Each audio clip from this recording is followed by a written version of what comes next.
काशी के ज्योतिषाचार्य चक्रपाणि भट्ट कहते हैं कि भगवान शिव काल से परे हैं, वे आदि हैं और वे अनंत हैं। वे महाकाल हैं।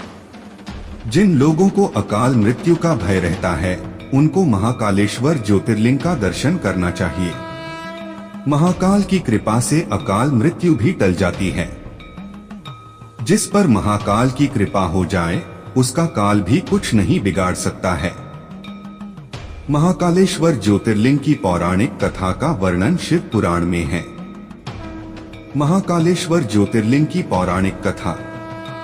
शिव पुराण की कथा के अनुसार उज्जैनी में चंद्रसेन नाम का राजा शासन करता था, जो शिव भक्त था।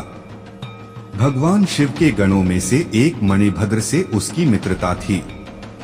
एक दिन मणिभद्र ने राजा को एक अमूल्य चिंतामणि प्रदान की, जिसको धारण करने से चंद्रसेन का प्रभुत्व बढ़ने लगा। यश और कीर्ति दूर दूर तक फैलने लगी। दूसरे राज्यों के राजाओं में उस मणि को पाने की लालसा जाग उठी। कुछ राजाओं ने चंद्रसेन पर हमला कर दिया। राजा चंद्रसेन वहां से भागकर महाकाल की शरण में आ गया और उनकी तपस्या में लीन हो गया। कुछ समय बाद वहां पर एक विधवा गोपी अपने 5 साल के बेटे साथ वहां पहुंची। बालक राजा को शिव भक्ति में लीन देखकर प्रेरित हुआ और वह भी शिवलिंग की पूजा करने लगा। बालक शिव आराधना में इतना लीन हो गया कि उसे माँ की आवाज सुनाई नहीं दे रही थी। उसकी माँ उसे भोजन के लिए बार बार आवाज लगा रही थी। बालक के न आने पर गुस्साई माँ उसके पास गई और पीटने लगी। शिव पूजा की सामग्री भी फेंक दी। बालक माँ के इस व्यवहार से दुखी हो गया। तभी वहां पर चमत्कार हुआ।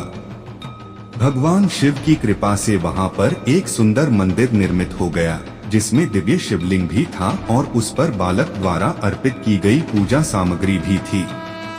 इस तरह से वहां पर महाकालेश्वर ज्योतिर्लिंग की उत्पत्ति हुई।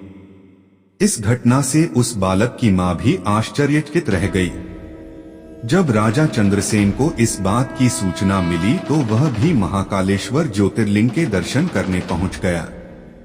जो राजा मणि के लिए चंद्रसेन पर हमला कर रहे थे, वे युद्ध का मार्ग छोड़कर महाकाल की शरण में आ गए।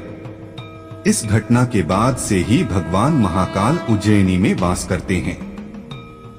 जिस प्रकार से काशी के राजा बाबा विश्वनाथ है, वैसे ही उज्जैन के राजा भगवान महाकाल हैं।